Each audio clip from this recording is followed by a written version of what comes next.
Comenzamos nuestro 13º coloquio sobre la Salet, esta lectura que estamos haciendo a partir del gran libro inédito hasta ahora de Jacques Maritain, reencontrado luego de haber sido presentado al Papa Benedicto XV en 1918 por Jacques Maritain y a Papa Pío XII nuevamente por Jacques Maritain en 1945 y en ambas ocasiones enviado al archivo, al depósito del Santo Oficio, dicasterio para la fe hoy, para la doctrina de la fe, y reencontrado entonces hace muy poco y publicado solo a fines en diciembre del 2022 y que estamos nosotros aprovechando y acercándolo también a los que no lo tienen o no leen italiano, porque la única versión que hay es esta traducción al italiano, impreso por la Universidad Angelicum. Y estamos ahora comentando los contenidos de los mensajes secretos dados por esta bella señora a los dos pastorcitos, Melania y Maximino. Este es el tercer encuentro dedicado a los mensajes secretos. El orden de la obra de Maritain, entonces tenemos el prólogo, las dos partes propiamente del reporte de Maritain, luego un apéndice y un epílogo desde el memoir hasta hoy. Ahí, para que lo vean mejor. Entonces, particularmente estamos analizando ahora dentro del epílogo el punto 4. Ya hemos comentado el punto 1 y 2, cuando vimos la cronología de Maritain, de los Maritain y de la Salet. El punto 3 lo vamos a comentar a continuación, y el punto 5 también ya lo vimos cuando comentamos el reconocimiento de Juan Pablo II hacia la aparición. Estamos en el enigma de los secretos, también ayudados por el libro Découvertes des secrets de la Salet, donde el padre René Laurentin comenta con Michel Cordeville el descubrimiento de estos textos también perdidos en los archivos vaticanos,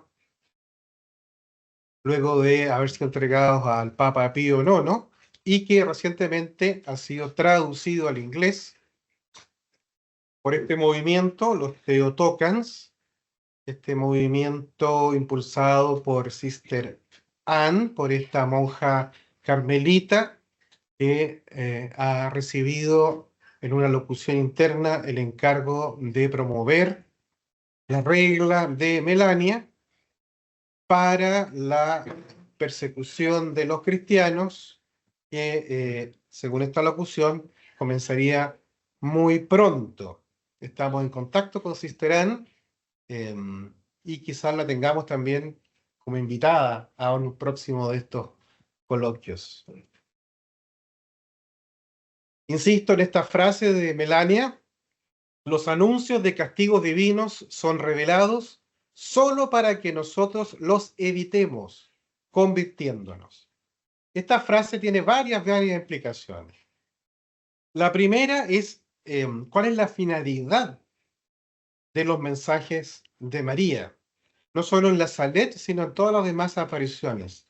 La única finalidad es que nos convirtamos. No es asustarnos, no es entretenernos con disquisiciones ocultas, sino llamarnos a la conversión. Esta virgen que se aparece llorando, desesperada en la Salet por tantas y tantas personas que se pierden, y que se pierden eternamente. Entonces, lo mismo en las demás apariciones, donde ella siempre sufre por nosotros, sufre por la lejanía de los hombres con respecto de Dios. Entonces, en el fondo vamos a ver que la estructura base de todos los secretos es la misma. ¿Ah? Es un llamado de atención por el alejamiento de las personas hacia Dios, por la falta de respeto, por no darle a Dios el lugar que le corresponde. La advertencia, por lo tanto, de las consecuencias nefastas que que está teniendo y que va a tener próximamente para nosotros ese alejamiento, y el anuncio bueno, de esta conversión final de un modo u otro. ¿Mm? Esa es la primera consecuencia importante de esta frase. La segunda consecuencia importante de esta frase es que la relatividad de los castigos. Es decir, si nos convertimos, estos castigos pueden ser evitados, pueden ser aplazados o al menos disminuidos. Y eso le da un carácter relativo a las fechas y a las dimensiones mismas de los males anunciados. Bueno, entonces con eso en mente, continuamos nuestro trabajo de análisis acerca de los textos de los mensajes. Ya hemos analizado ahí con el cronómetro de Maritain esos 3 minutos iniciales y 2 minutos finales de esta media hora en total de la aparición en la Salet. Hemos analizado el contenido de este mensaje público que, como decíamos, en este esquema pedagógico de la Virgen es más suave. Este primer mensaje público es más suave y su destinatario inmediato son los paisanos, es la gente del pueblo de Corps, de Francia, bueno, y Europa y del mundo, con este llamado a la conversión, ¿no? Si no nos convertimos, si no somos cristianos coherentes, van a venir varios males, y esos males inmediatos serán estas plagas, ¿verdad? Estas 6, 7 plagas que anuncia la Virgen y que llegan en mayor o menor medida, precisamente en respuesta a la conversión inmediata en ese momento, en 1846, por la gente del pueblo de Corps, por la gente de Francia, por la gente del nos vamos a convertir o vendrán estos males. Y luego hemos analizado el primer mensaje secreto de Maximino, estos, bueno, 2 minutos más o menos que dura el mensaje que Melania no oye, que solamente lo oye Maximino, y que hemos visto que detalla un poco más no solamente las consecuencias inmediatas, los males inmediatos en ese momento, sino también los males futuros, si no nos convertimos. Y recordábamos que el 3 y 6 de julio, respectivamente, Maximino y Melania escribieron estos secretos, una versión corta al menos, para el Papa Pío IX, quien se los pide un poco aprovechando esta argucia del envidioso cardenal de León, Bonal, que quería meterle mano a este asunto de las apariciones, un poco para acallarlas en realidad, y que generan que el obispo de Grenoble, el santo obispo Philibert de Villars, le escriba al Papa Pío IX y que el Papa Pío IX le dice, bueno, mándenme los secretos, ¿no? Y solo en ese contexto es que se atreven a escribirlo. Melania en particular es muy reticente. Cuando se lo piden, por encargo del cardenal de Bonal, el 23 de marzo, ella entra en una crisis terrible, porque ella sabía que la Virgen le había dicho que no podía escribirlo antes de 1858, faltaban 7 años. Pero si el Papa se lo pedía, ¿cómo ella iba a rechazarlo, ¿no? Y dicen que en la noche la escuchaban en pesadillas, llorando. Bueno, entonces decía, voy a ser separada de la iglesia. Bueno, sabemos que luego ella en oración, probablemente el 25 de marzo, el día de la Anunciación, recibe otra visita de la Virgen María y le dice, sí, puedes escribir, pero solamente esto, que es un pequeño resumen.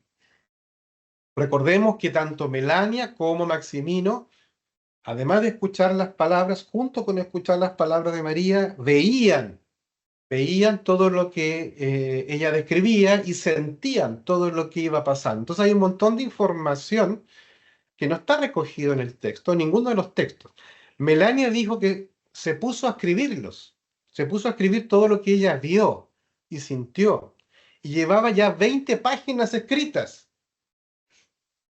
Recordemos que el mensaje tiene 2 páginas. Llevaba 20 páginas escribiendo todo lo que ella vio y sintió en esos momentos, pero en ese momento le dijeron que nadie le creía.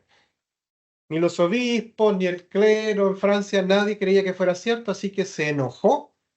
Dice como Moisés que cuando quebró las tablas de la ley, ella hizo lo mismo, tomó sus 20 páginas y las quemó. Digo, si no le creen a las palabras de la Virgen, ¿quién van a creer a las palabras que escribo yo? Así que lamentablemente se nos perdió esa transcripción que estaba iniciando. Imagínense cuántas páginas de visiones que tuvo Melania y que también tuvo Maximino. Ya vamos a ver por qué de inmediato decimos esto. Bueno, por tanto, el 4 de julio, Melania, cuando llega el mensaje ya confirmado del Papa Pío IX, que le pide que escriba los secretos, ahora sí, se allana a escribirlos y 2 días después se da cuenta de que había un pequeño error, ya vamos a ver cuál es, que podía prestarse a confusión y entonces va y lo escribe de nuevo. El 6 de julio ya entrega la versión definitiva. ¿Cómo resuelve ella esa contradicción? Simplemente separa una frase, porque había puesto 2 cosas que las había puesto juntas y daba la impresión de que iban a pasar juntas. Entonces separó la frase con un punto, no más que eso. ¿Mm? Lo escribió de nuevo. Y quemó la otra versión. Bien. Hasta ahí todo muy bien, ¿verdad? Pío IX recibe estos mensajes escritos, los lee, se conmueve, manda su aprobación, ¿verdad? Lo comenta con los cardenales, todos les dicen entonces a Monseñor de Brullar que muy bien, que escriba nomás un decreto de aprobación, escribe el decreto de aprobación, lo manda de nuevo a Roma, le dicen que muy bien, que aquí solamente él había propuesto hacer un Te Deum, como mucho, dice, pero haga la aprobación, haga una capilla, pero que sea una iglesia grande, bonita, échele para adelante, muy bien. Y Monseñor Bribilá, ya casi nonagenario, casi a punto de cumplir 90 años ya, ¿verdad? Tiene la alegría de construir esta iglesia, de decretar la aprobación de la aparición, funda la congregación de los misioneros, de los padres misioneros de la Salet, y hay varias cofradías también locales, hay grandes procesiones, fiestas. Bueno, y él dice ya, nunc dimitis, ahora, Señor, puede dejar a tu siervo irse en paz, y él ya, después de eso, ¿verdad? A fines del año 1852, renuncia, se va a morir, a bien morir a un convento, muere muy poco después, y entonces nombran a un nuevo obispo, a este siniestro e infausto Monseñor Jacques Ginuliac. Recordemos que por el concordato de Napoleón Bonaparte, Napoleón I, la Santa Sede estaba obligado a nombrar los obispos de Francia en acuerdo con el gobierno francés. Y estamos en 1852, Napoleón III ahora, o sea, claro, acaba de apoderarse, de nombrarse emperador, y entonces está ejerciendo este poder y consigue que nombren a Ginuliac como obispo, que era un cura de segunda categoría, pero muy adicto al régimen.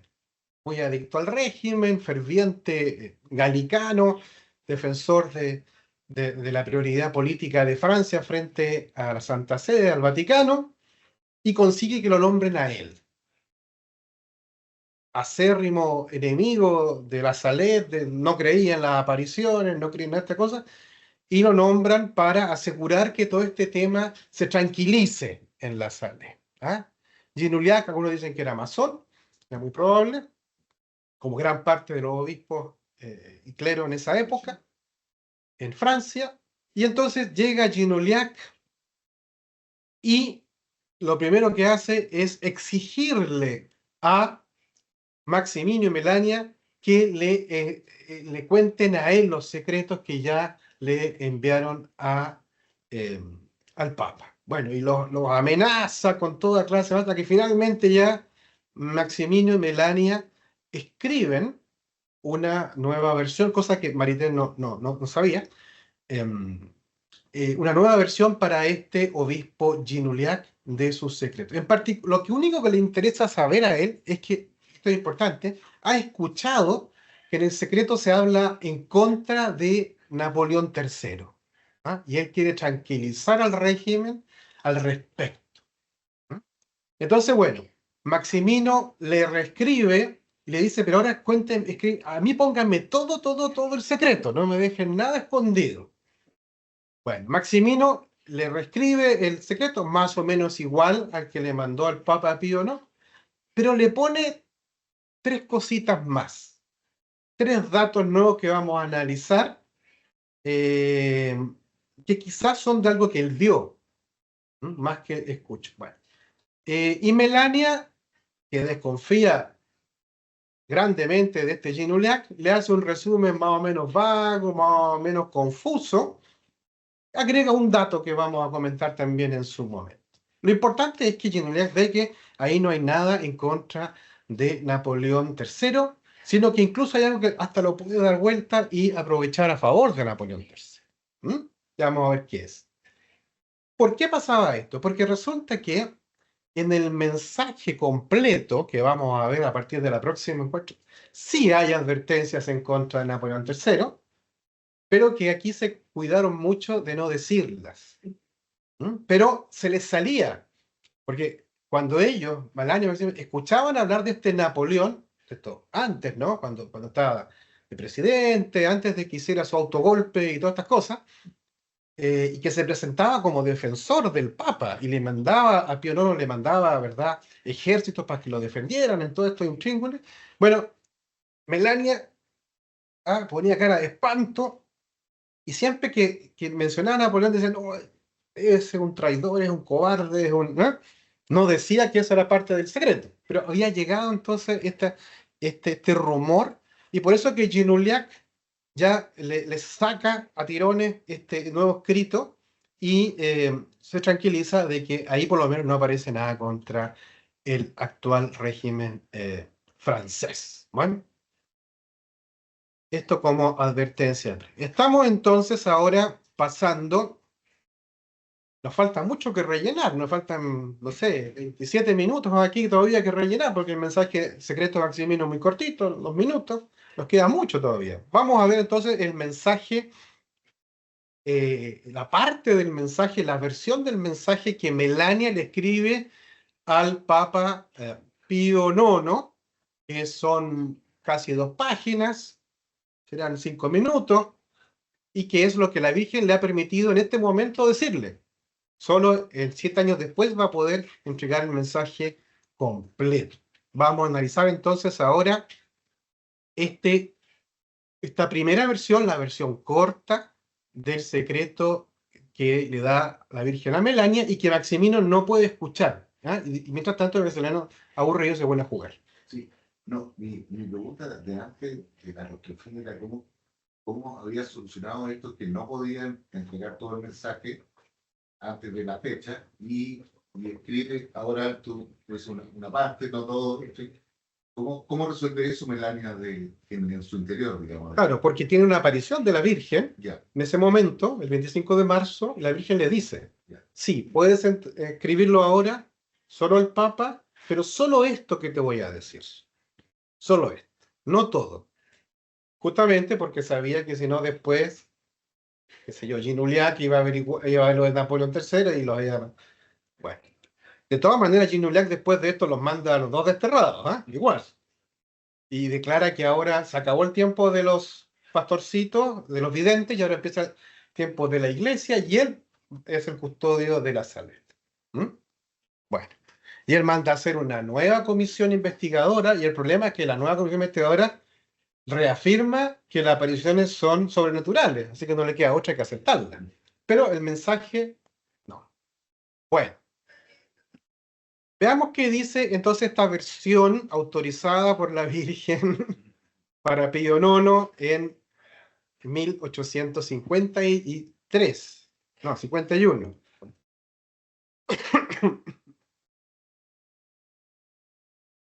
Tenemos de nuevo ahí el sobre autógrafo, el escrito de los testigos y el texto mismo de Melania, ¿no? A su santidad, nuestro muy santo padre, el Papa Pío IX, en Roma, por el derecho del sobre, y por el anverso está, similar al caso de Maximino, el escrito de los testigos. Nosotros los suscritos atestiguamos y certificamos que Melania Mathieu. Hay un enredo del apellido todo esto, ¿eh? Porque ustedes saben que la conocemos como Melanie Calvat, pero el apellido real era Melanie Mathieu. Pero, como en esa época no eran muy estrictos con los apellidos, se le conocía a su padre por el apellido, por el segundo apellido, Calvat, que era más conocido. Así como nosotros conocemos a varios que se les menciona por su segundo apellido, pasa lo mismo. Pero legalmente su apellido era Mathieu, pero todos la conocían como Melanie Calvat, ¿no? Bueno, aquí atestiguan que fue Melanie Mathieu la que escribió lo que está aquí, enfrente de ellos, que se selló y se envió a Monseñor, el obispo de Grenoble, y ahí está la fecha, 6 de julio. El mismo Benjamin II, este ingeniero, jefe del departamento de Puentes y Caminos de Grenoble, caballero de la Legión de Honor, y cambia el segundo testigo. Aquí ya no es el que fue durante Maximino, sino que es este padre Rousselot, que era el hombre de confianza de Monseñor Vilar, el vicario general, que es el que lleva después este texto al Papa, y que firma aquí como el segundo testigo de el sellado, el sello de esta carta escrita por la mano. Ustedes ven, tiene mejor caligrafía que Maximino, y vamos a ver qué dice. En el encabezado, JMJ, Jesús, María y José, secreto que me dio la Santísima Virgen sobre la... Fíjese, ella atribuye esto a la Santísima Virgen, Melania. Maximino dice que una bella señora, que yo nunca he dicho que era la Virgen, ¿no? Melania sí sabía, porque a Melania se le ha aparecido varias otras veces ya la Virgen, ¿no? Y ahora ya puede decirlo, la misma Virgen le dice que puede comunicar, ¿no? Sobre la montaña de la Salette, el 19 de septiembre de 1846. Secreto. Veamos el encabezado y el final. Vamos al final ahora entonces de esta carta antes de entrar al cuerpo. Bien, yo ruego a nuestro Santo Padre el Papa que me dé su santa bendición, Melanie Mathieu, sí, Mathieu, pastora de la Salette, ¿no? Maximino se firmaba como, ¿no?, una de sus ovejas. Ella, pastora, y siempre Melanie era religiosa. Toda su vida se va a firmar como pastora de la Salette. Ese es su gran título. No más que eso. Pastora de la Salette, del noble 6 de julio de 1851. Vamos al texto y afirmémonos, porque ahora el tono va a cambiar. Acuérdense el tono dado a Maximino, de 11 años, este niñito pequeño que le decían el movimiento perpetuo, porque no sé qué. Bueno, es relativamente suave.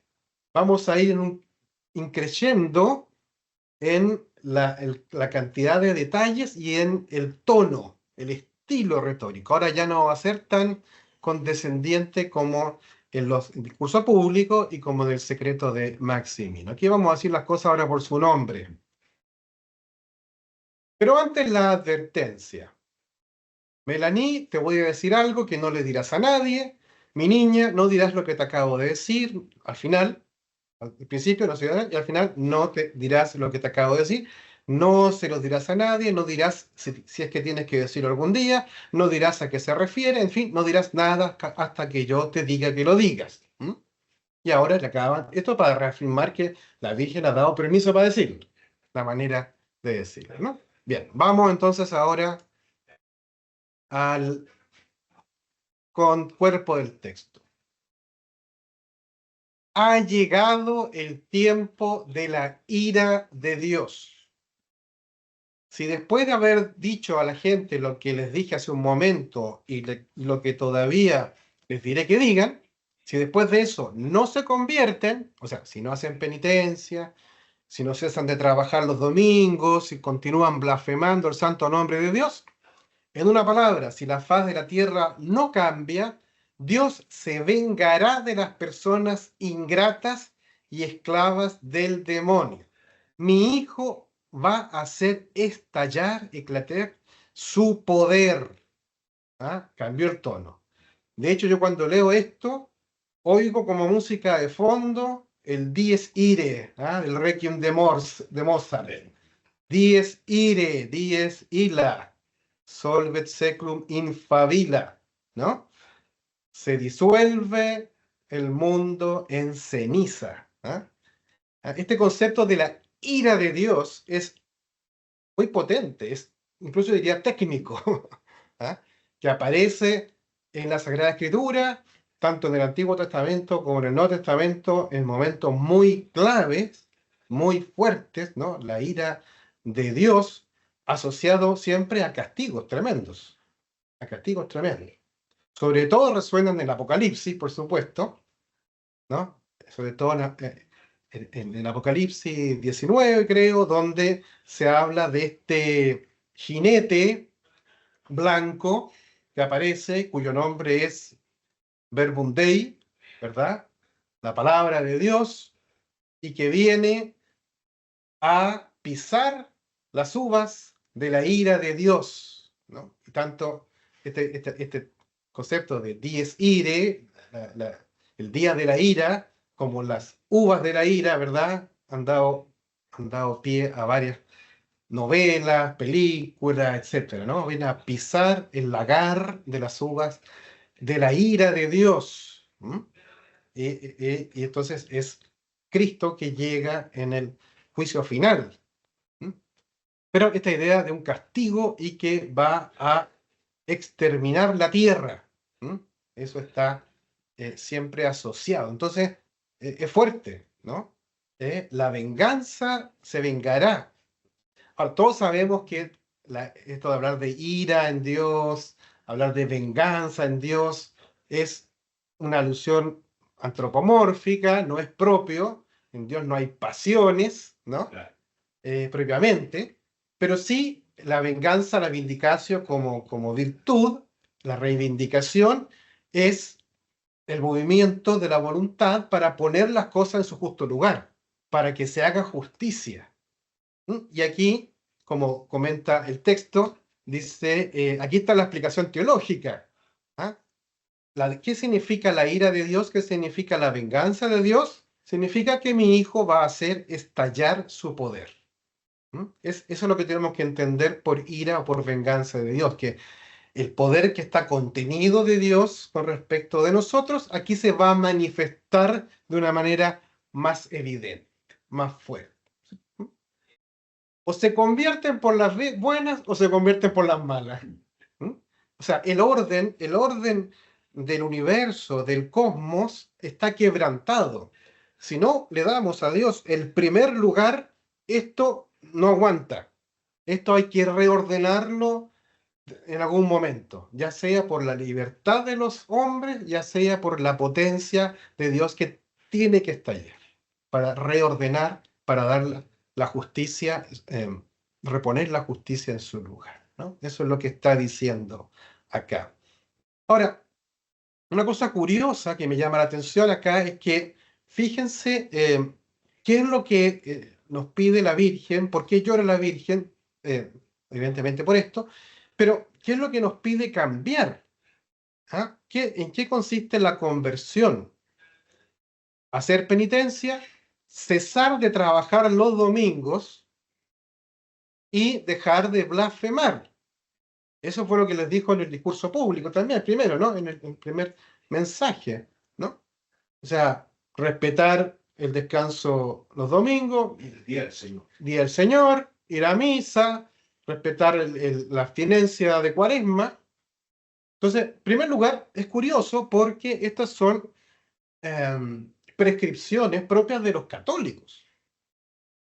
Entonces, lo que está diciendo, si los católicos son consecuentes con estas normas mínimas, con los mandamientos mínimos de la Iglesia, lo más básico, lo más elemental, para respetar, ¿verdad?, el segundo y el tercer mandamiento. Con esto se arregla.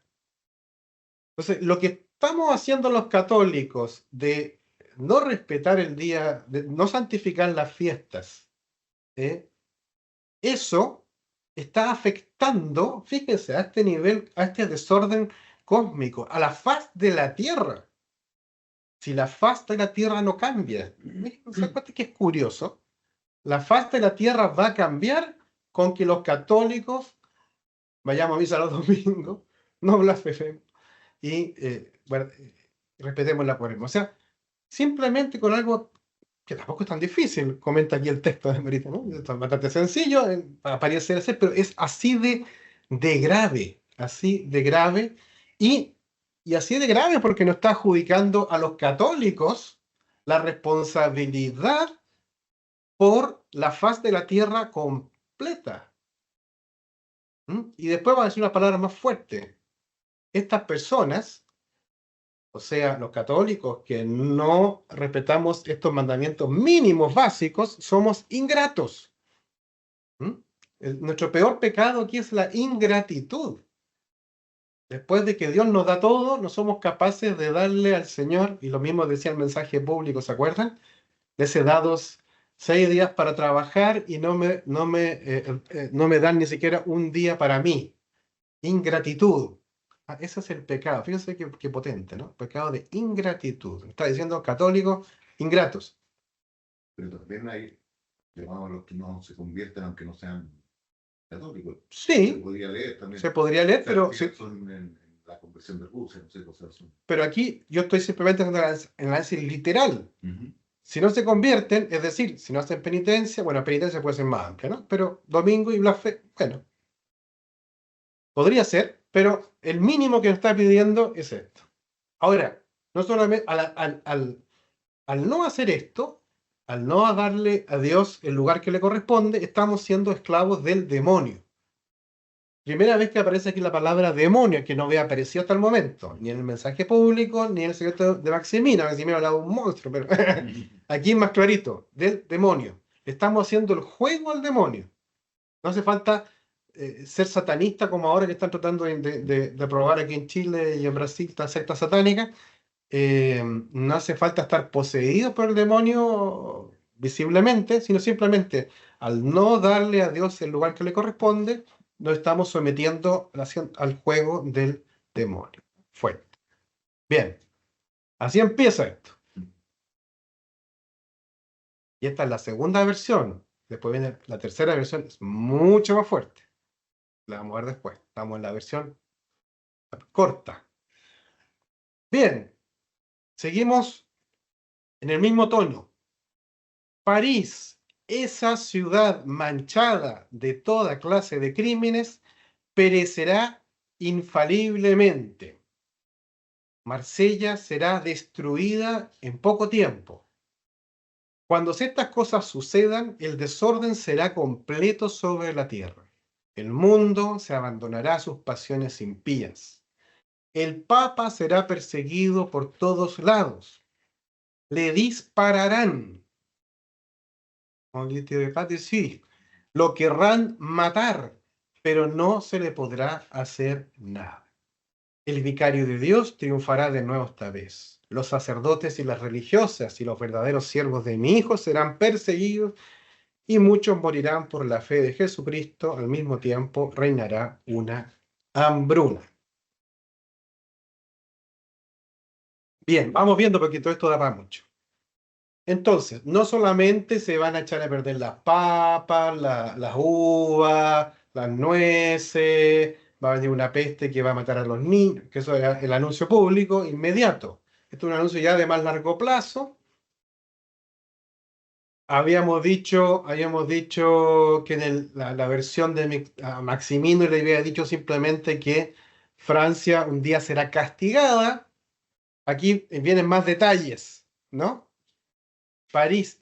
Otro detalle interesante. Cuando estaba escribiendo Melania este secreto, hizo un par de preguntas porque no sabía cómo escribir. Una era esto de manchada, suille, ¿cómo se escribe?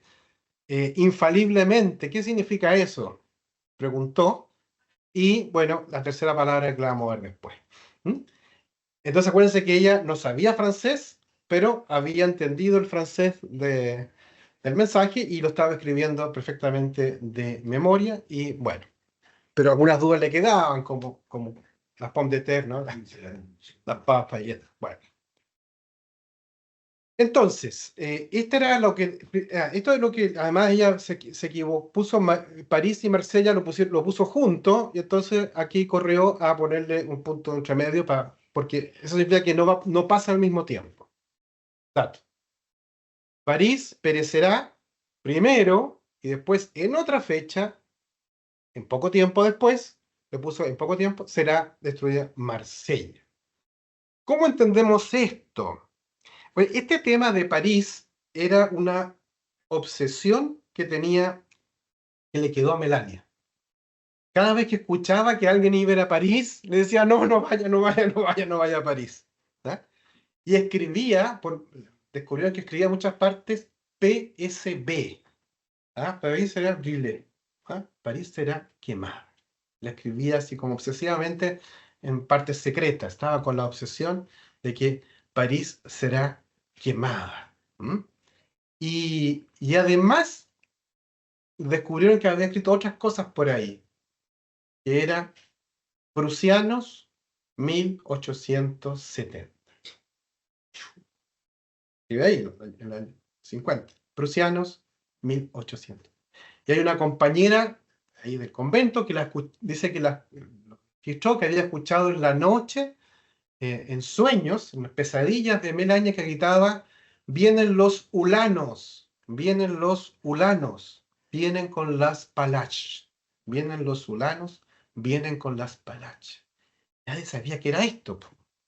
Bueno, después se descubrió que los prusianos, que efectivamente llegan, invaden Francia y sitian París en 1870, vienen con una caballería, la caballería polaca de los ulanos, cuyas lanzas en polaco se llamaban Palash.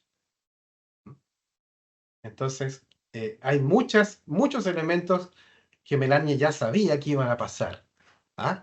Y que están aquí registrados con todos esos detalles por Jacques Maritain. Por eso Maritain lo registra aquí en su reporte.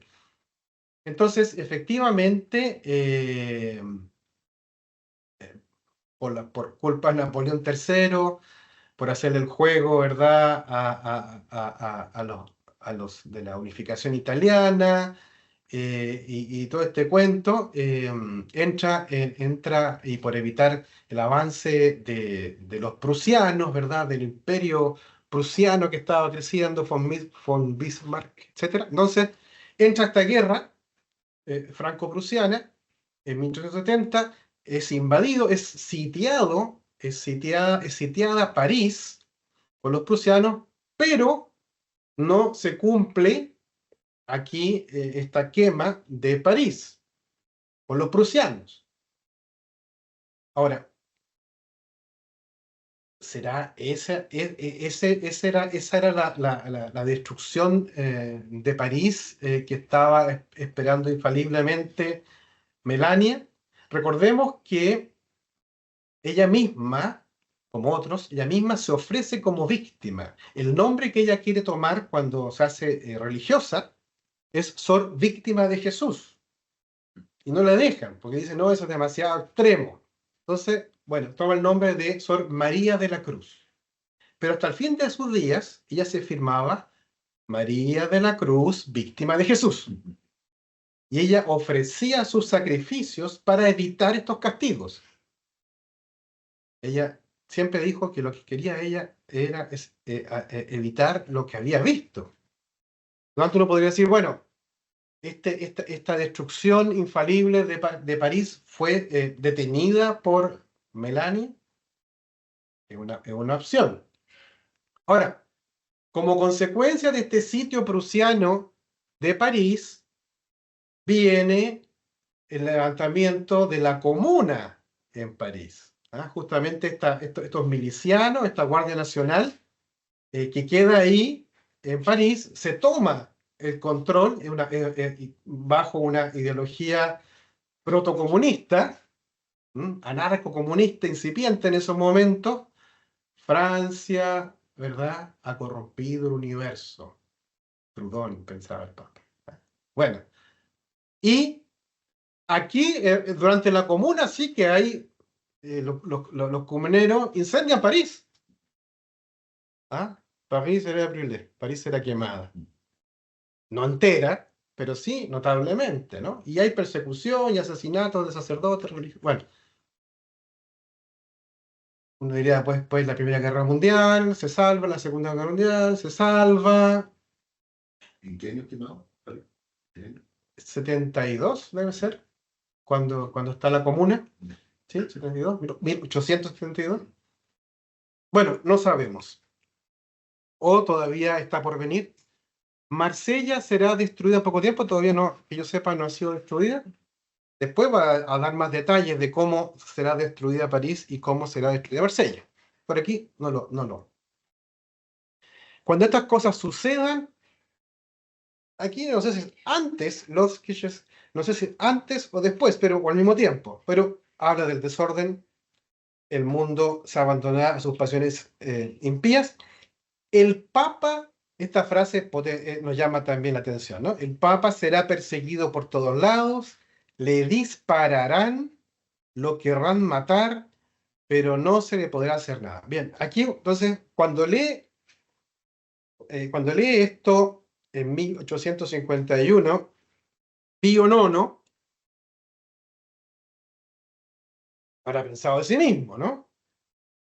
Y efectivamente, en 1848, 2 años después del mensaje, 3 años después de que lo esté leyendo, como comentábamos la vez pasada, hay una revuelta en Roma, hay un intento de formar la República de Roma, de expulsar al Papa, de tomarse el poder, en colusión con, ¿verdad?, Garibaldi, Víctor Manuel. Bueno, entonces hay un disparo, efectivamente. ¿Ah? El Papa está en el Quirinal, el Palacio del Quirinal, que era el palacio de gobierno en ese momento, y le disparan en esa revuelta por la ventana, pero ese disparo le llega a el secretario personal de Pío IX, al Monseñor Palma, que muere.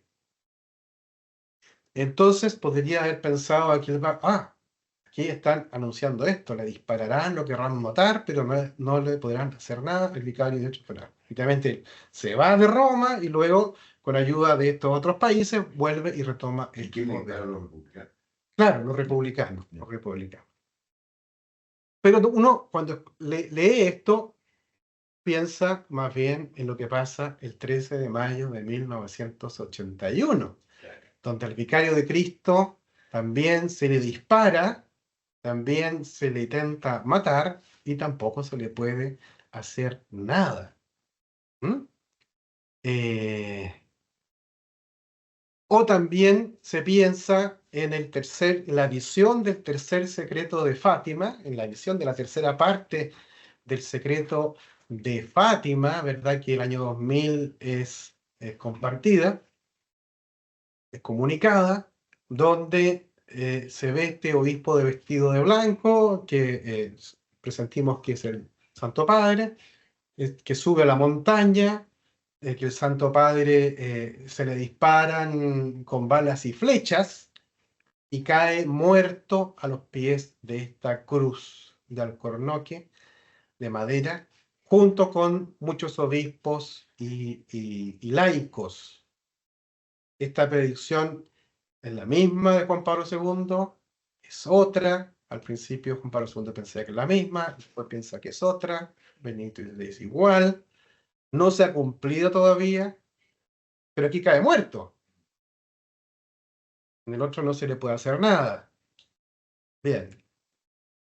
Así son estas profecías, pues, difíciles de precisar. Al mismo tiempo reinará una hambruna. Al mismo tiempo reinará. Bueno, sacerdotes religiosos serán perseguidos. La comuna los persigue, ¿verdad? Bueno, pero antes había sido la persecución de la Revolución Francesa, pero después persecución, Guerra Civil Española, tantas persecuciones del siglo XX, que es la interpretación oficial del año 2000, ¿no? Todos los mártires del siglo XX, Rusia esparcirá sus errores, serán perseguidos. ¿Se refiere a eso? ¿Se refiere a lo que va a venir? Acuérdense la locución de Sister Anne, el año 2011. Está a punto de comenzar una gran persecución contra los cristianos. Ahora, ¿te refieres a eso? Una hambruna. Bueno, ya en el mensaje público había hablado de que venía una hambruna por las pestes. ¿Será esa? ¿Será alguna de las que han venido después? ¿O falta por venir? Vamos a ver si podemos sacarle más fechas a esto. Después de que todas estas cosas hayan sucedido, muchas personas reconocerán la mano de Dios sobre ellas, se convertirán y harán penitencia por sus pecados. A ver, después de que todas estas cosas hayan sucedido, haya perecido infaliblemente París, destruido Marsella, disparado al Papa, persecución contra sacerdotes y religiosos, después de eso muchas personas reconocerán la mano de Dios. Acuérdense que los castigos son para esto, para que digamos, escucha que estábamos mal y nos convertamos y hacemos penitencia por los pecados. Para eso o nos convertimos por la buena o por las malas. Se reordena por la buena o por la mala. Ya, esto ha pasado. Muchas personas se han convertido y hemos hecho penitencia por nuestros pecados después de esto. ¿La faz de la tierra ha cambiado? No me suena. Un gran rey ascenderá al trono y reinará durante unos años. Esta es una de las frases que causó problema. Bueno, la interpretación de Jean Uliac fue: ve, aquí está pronosticado el ascenso de nuestro querido emperador. Lo de unos años fue lo que no le gustó, ¿no? Pero el tema del el gran monarca católico, es un tremendo tema. Y además un tema antiguo, por lo menos desde el siglo VII. En el Apocalipsis del pseudo Metodio está el anuncio de este gran monarca, del último emperador del Sacro Imperio Romano Católico. Después de Carlomagno, ¿no? Se dice, y va a ser Franco, va a ser un monarca franco, y luego viene, es una tradición medieval muy, muy fuerte, entonces llama mucho la atención que aquí se recoja, que la Virgen recoja esa tradición, valide esa tradición, que ya a esta altura estaba muy ya olvidada, ¿no? En el siglo XIX, ya de estas supersticiones, de estos consuelos de los católicos, ¿verdad? De esta moral de los oprimidos, según Nietzsche, ¿no? Un gran rey ascenderá al trono y reinará durante unos años. Y esto es muy enredado, no lo vamos a alcanzar a analizar acá, pero mencionemos por lo menos las profecías de Marie-Julie Jahenny, que nace en 1850, o sea, en este mismo momento, y que ella dice, bueno, tuvo como 60, casi 70 años de revelaciones, alimentándose solamente con la Eucaristía, durante al menos 40 años, todo esto registrado, reconocido, Y en estas revelaciones ella decía que se le apareció la Virgen y la Virgen le dijo, en vista que no escucharon, no recibieron el mensaje que les di a Francia en La Salette, te los vengo a repetir a ti, para que tú lo comuniques. Ella estuvo postrada en cama durante estos 40 años. Se ofrece como víctima también, ella como víctima, y recibe todas estas enfermedades que la postran en cama sin poder moverse, comer, pero solamente revive cuando tiene la aparición y las comunica. Bien, entonces aquí, entre todas las cientos más polémicas aún aparición y mensajes de María Giuliani, está esto del gran monarca. ¿Ah? Y el gran monarca, además, será el continuador del linaje de Luis XVI, asesinado, guillotinado, ¿no? Por los revolucionarios, y se llamará Enrique de la Cruz, ¿sabes? De la Cruz. Como si no fuera poco, antes de morir, dice, y estos mensajes continuarán en Olive Dancé. Olive Dancé, otra niña francesa que luego entra a la orden benedictina, Sor María del Cristo Rey, que continúa recibiendo mensajes y repitiendo estos mensajes. París será destruida hasta los años 60. ¿Eh?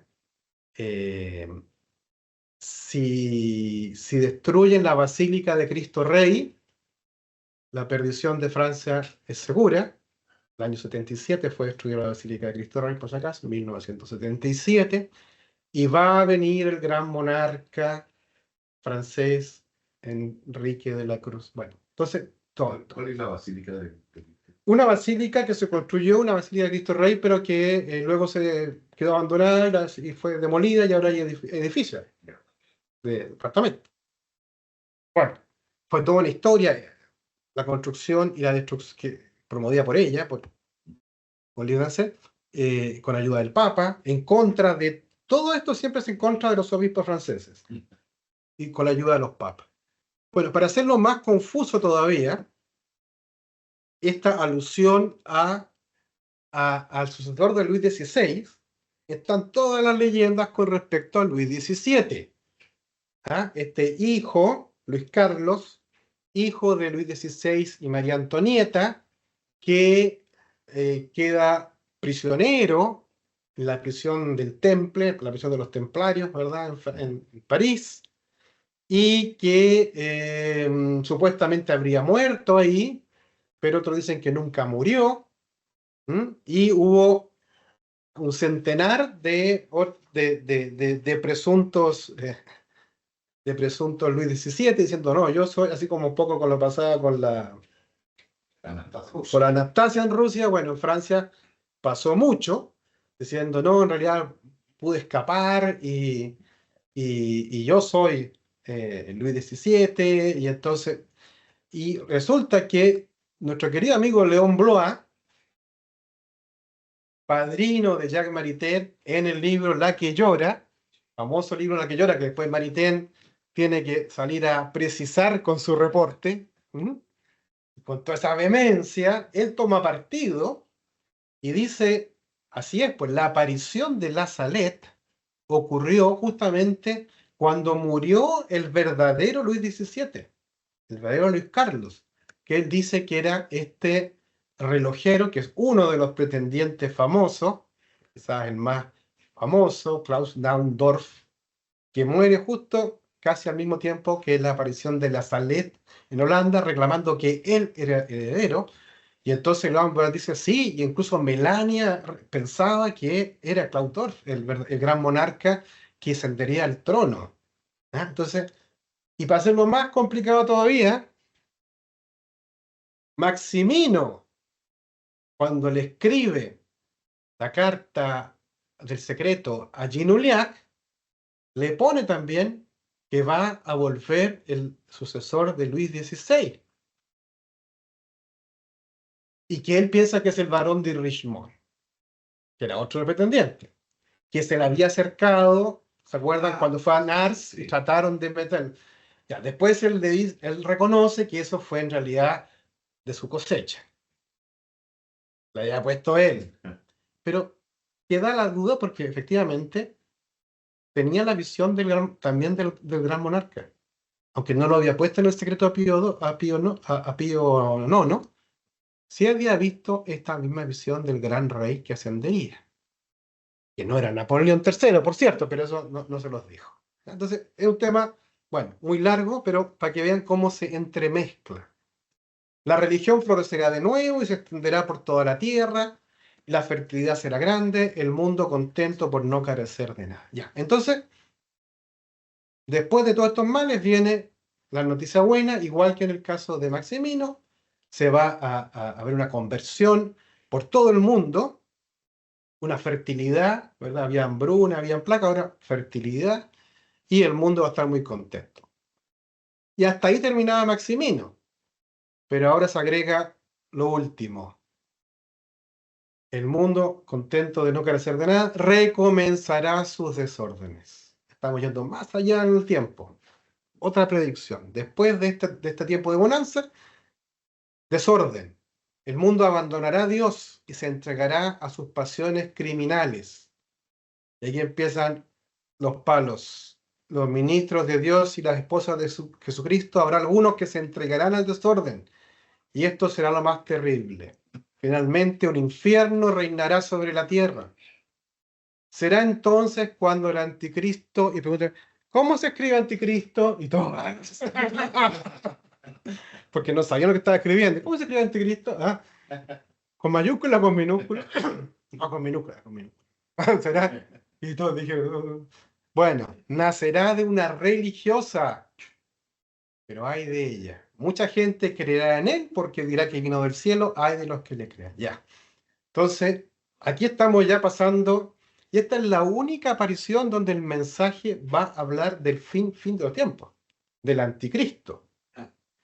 De las apariciones marianas que hable de, propiamente, sin duda, del Apocalipsis y del tiempo final y de la última venida de Jesucristo. Bien, entonces, aquí ya no solamente hay persecución de sacerdotes y religiosas, aquí hay traición. De sacerdotes religiosas que se entregan al desorden. Y este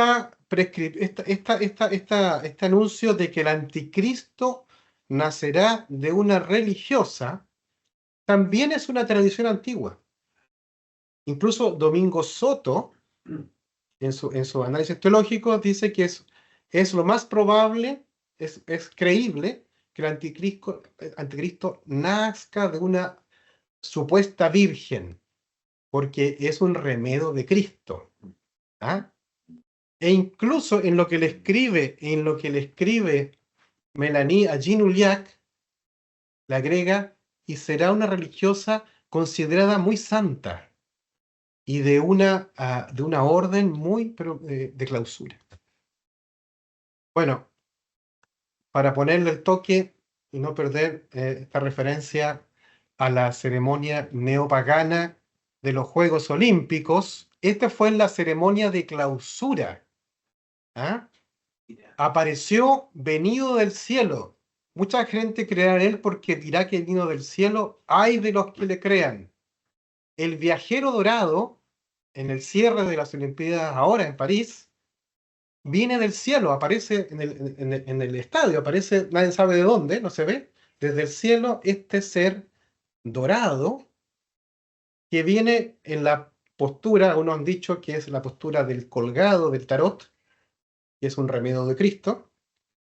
Aparece con un pentagrama de luces en el fondo, cae en el centro del estadio donde está el mapa, cae en Francia, y es rodeado por no sé si lo vieron, es muy, muy tenebroso, por un gran grupo de seres que parecen zombies, que obedecen todas las órdenes de este personaje, como ustedes ven, bastante terrorífico. ¿Ah? Así que, bueno, no, yo me acordé de él cuando leí esto del anticristo que dice que viene del cielo. El tiempo no está lejos, no pasarán 2 veces 50 años. Pero luego Melania dice, Eso no lo dijo la Virgen, eso lo puse yo, porque así lo entendí. 100 años, 1946, pero todo esto no ha pasado todavía. O quizás ya empezó a pasar. Sabemos. Oye, para terminar, yo quiero hacer una comparación muy rápida entre este mensaje de Melania y el de Maximino, siempre ordenándolo. Aquí sí que está ordenado prácticamente por este mismo estructura que le dimos a Maximino, ¿no? El plazo, la condición, la causa, las consecuencias, los males para Francia, los males para la Iglesia y el mundo, y los bienes para la Iglesia y el mundo, y se agrega ahora este mal final. Entonces, hagamos esta comparación rápida siguiendo este mismo orden para ir entendiendo. Primero, el plazo. Maximino, el próximo siglo, a más tardar en los años 2000. ¿Mm? Es la interpretación que se da aquí también, ¿no? Los años 2000.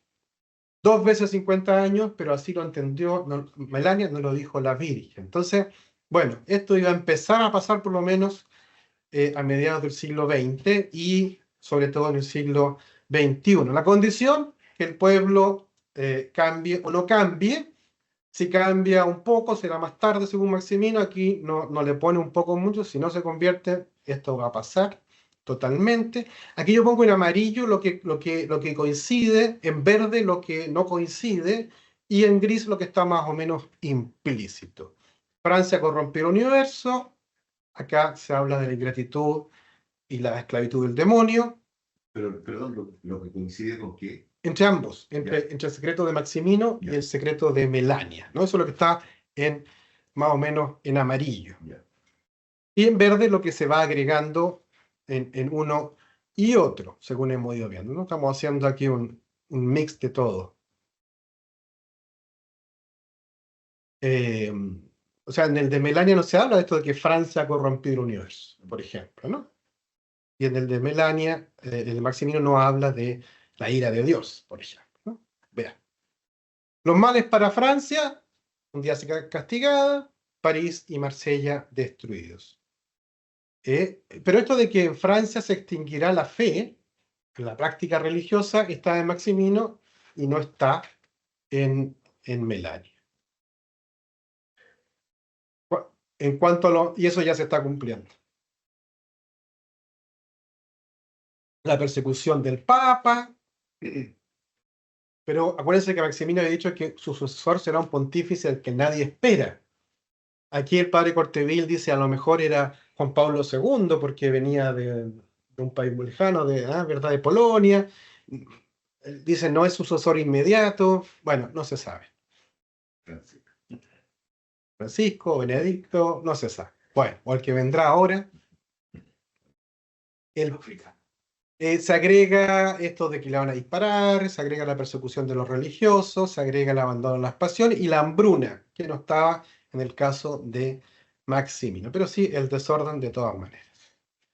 Ya, aquí hay un dato importante. Yo pongo en rojo lo que se agrega en el escrito a Ginuliac, por si acaso, ¿no? Entonces, teníamos la duda sobre ese gran país del norte de Europa, ahora protestante, que se convertirá.